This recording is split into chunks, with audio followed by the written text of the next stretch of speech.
Ladies and gentlemen, in today's video, I am going to be giving my reactions to the NFL Honor Awards. Would just like to add that at the end of this video, I will be giving my Super Bowl pick as well as my dad. So stay tuned for that, but before we hop right into it, we got a couple of plugs as always, so don't forget to use code WyattzWorld on G Fuel or Prize Picks where you can save yourself a discount on any G Fuel products or match up to $100 of your first deposit. And don't forget to capitalize on the Mahomes free square on Sunday, guys. 1 yard in the entry wins. But that's all I got. Let's get into reacting to the NFL honors.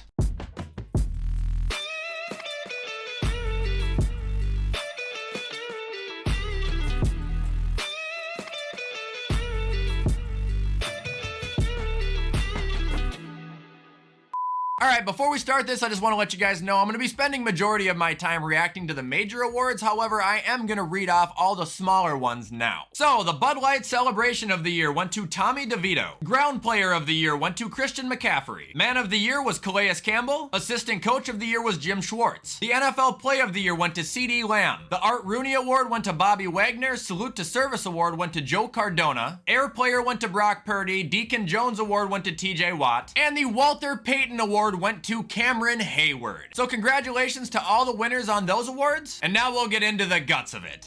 So the first award that I do want to put some time and effort into is the Fan of the Year award, because if you guys haven't heard, the winner of it was none other than Tom Grossi. Now this is an award that's important to me because Tom is also a content creator, and he puts in a tremendous amount of work around the clock, an incomprehensible amount of work. Like, there was truly nobody who did deserve it more than him, and to see him win it and a content creator to hoist an official NFL award, one of the coolest things I've ever seen. So congratulations, Tom, and just keep killing it. All right, next award I'm gonna go over is the Coach of the Year, and it went to Browns head coach Kevin Stefanski. Look, the more I think about it, I don't have a problem with it. I really don't. However, it does stun me that Dan Campbell or DeMeco Ryans didn't get it. But if you really look at the big picture and everything that Cleveland has had to overcome this year and how far they got, that was a pretty impressive effort by Stefanski. He kept his cool, he kept his head on, he worked with what he had, and still ended up winning 11 games and making a playoff appearance. Defense was riddled all year. Nick Chubb snapped his leg in half. Your quarterback is horrible. Well, who's supposed to be your quarterback? Like I said, it makes sense. I'm just a little shocked. All right, and now we got the Comeback Player of the Year, and that also went to Browns quarterback Joe Flacco. This is the third award the Browns have had already. This one I do have an issue with. I don't agree with it at all. Flacco came back, played great in the regular season, and blew it in the playoffs. Like, why is he winning it? And again, I preach this pretty much in every video. I do not think Damar Hamlin should have got it. I think this should have went to Baker Mayfield. This guy was nearly gonna ride the bench as a backup somewhere, but he fought, he got a chance, played an entire season, took his team to a division title and a playoff win, but he doesn't get it? It doesn't make sense to me. I think this one they blew it on. All right, and now we will move on to the Defensive Rookie of the Year, and this one I actually called. It was Will Anderson Jr. Now, in my latest award video, I gave it to Devin Witherspoon, but if you go back to me preseason, I said Will was gonna win it, and technically, I was right. There's nothing wrong with this award either. This guy was a demon. Now, I'm not gonna lie, it did seem like it took a couple weeks, maybe even close to half the season for him to really explode, but once he did explode, you got to see how this man can apply constant pressure on the quarterback, how he can stop the run on a dime. You got to see the pure intelligence of the player they thought they were drafting at number 3 overall. He is a massive yet quick and very smart player. Will, congratulations on the Defensive Rookie of the Year. And that will bring us to the Offensive Rookie of the Year, another one that Daddy called. CJ Stroud is the winner, and he was never the loser, not even for a second. Nothing against Puka. He had a phenomenal year. He's a phenomenal talent. But CJ Stroud is the sole reason for the revival of that Texans offense. He's the reason Nico Collins' career has been revived. He's the reason this organization has respect again. If he would have played the entire year, he would have shattered every record Andrew Luck has. And not that Puka didn't set records, because he did, but this guy, this 21-year-old kid, just took one of the biggest shit shows with a roster that nobody thought was going to be talented to a division championship and a playoff win. He deserves it now, and he deserved it every single week of the season. And now we got our Defensive Player of the Year. It went to Myles Garrett. Sure, you can tell by my facial expressions, this one I really don't agree with, and nothing against Myles, he's one of the best talents we're ever gonna watch. But he was not better than TJ Watt this year. Who had more sacks? TJ Watt. Who had more tackles? TJ Watt. Who had more tackles for loss? TJ Watt. Who had more quarterback hits? TJ Watt. Who had more pressures? TJ Watt. It don't make sense. Like, it's dumb. Like, that's 4 awards to the Browns in one night, which I guess is fine if they were all deserved, but this was fucking stupid, and so was the Joe Flacco one.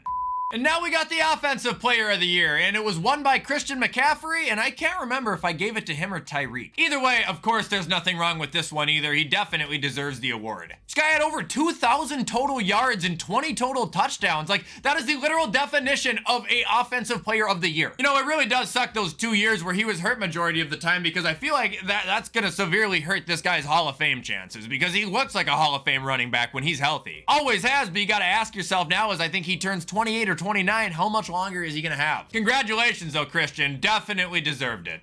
All right, and now we got the final award, and that is the MVP, and that went to Lamar Jackson. My reaction to that, I guess, is he's a great player. He won the award. Good for him. I would have given it to someone else. But at the end of the day, it is what it is. And fighting about it over the internet with a bunch of 10-year-olds hiding behind anime pictures of Lilo and Stitch isn't going to be worth your time, so don't even do it. That's all I got on the MVP. Sorry, but yeah, like I said, it's not worth getting into. And now that we've wrapped up my reactions to the NFL Honor Awards, we can get into our Super Bowl predictions. And Dad, why don't we start with you first?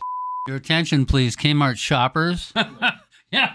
Don't be putting that in there. Hey, WyattzWorld junkies. Wyatt's dad back for one last pick. If you recall last week, conference championship games, I picked both games wrong. The Kansas City Swifts were able to beat the Baltimore Ravens. Almost makes me think the fix is in, because the NFL is getting so much revenue off this Swift deal. But Kansas City was able to take care of the Ravens. And then in the other game, the Lions unfortunately lost to the 49ers. I would have really liked to see the Lions in there, because I think it would have been interesting. I wish they'd won the game, but wish in one hand and shit in the other one. See which one gets full first. Dan Campbell ended up, unfortunately, with a handful of shit. San Francisco won the game. So now we've got a less interesting game, except if you're from San Francisco or Kansas City. We got the Swifts playing the 49ers. Some people would have picked this game at the beginning of the year. I certainly would have had the 49ers in there. I wouldn't have the Swifts in there, but I wasn't counting on this tangible that they've got going. So, looking at it objectively, Kansas City has the nod at quarterback. San Francisco, the nod at running back. Kansas City has a better offensive line. San Francisco has better receivers. And then on tight ends, I think they're even. And,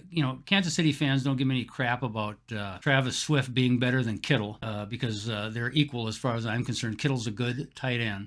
The edge, though, the key edge, Kansas City kicker Butker over Moody. Moody seems to be a little moody in terms of whether he's going to make a field goal or not. He presents a bit of a challenge on defense. I like San Francisco's front four better. I think their linebackers are clearly better. And then in the secondary, it's kind of a toss-up, but I still like San Francisco's secondary. I think San Francisco's better defensively. They haven't necessarily shown it in the playoffs, but I think they're better and they can step up. I think that the intangible, of course, is how much the NFL wants to push the Swift thing, how much revenue it brings into them, whether or not they let Kansas City go ahead and win this game. But I'm gonna say that San Francisco somehow manages to overpower the NFL and the whole Swift phenomenon, and the San Francisco 49ers defeat the Kansas City Swifts 27-24 in a boring Super Bowl as far as I'm concerned. And that's the way I see it. Otherwise, I guess I'll see you next fall, and keep being WyattzWorld junkies. He enjoys you all. And now I will be giving you guys my Super Bowl pick. People aren't gonna like it, but I think Kansas City wins because I don't think the NFL lets him lose. Taylor Swift generated $360 million this season. Can you imagine what is gonna happen when they win the Super Bowl? I bet you they've already got an NFL Taylor Swift collaborated lineup ready to drop as soon as the game ends, queued on NFLshop.com. And let me get this out of the way too. I don't hate her. I'm not bothered when they show her on the screen for 2 seconds. That is the least of my concerns. I don't trust the NFL, and I don't like what the NFL is doing with her. She is existing. Her boyfriend plays for the Chiefs, but they have seen the money they can make, and they are milking it to the fullest extent. I'm gonna be totally honest with you guys. I'm gonna go to a bar with my buddy and sit down and watch maybe a quarter or two of this game, but I'm not going out of my way to sit down and finish it. I'm going to a movie with Emily Super Bowl Sunday night, if I'm being completely honest. I don't care, and I just pray to God that San Francisco can win it. I hope I'm wrong, but I think what my dad said is right. The fix is in. And that is all I got, ladies and gentlemen, for my reaction to the NFL honors plus my Super Bowl prediction. Do want to let you guys know to check on my Twitch periodically this weekend because Fortnite just launched their new Ninja Turtle collaboration, so I gotta be invested in that. But with everything I just said, I'm gonna get this edited so you guys can watch it on time. I appreciate you guys for watching. Show any support, and as always, I will see you in the next upload.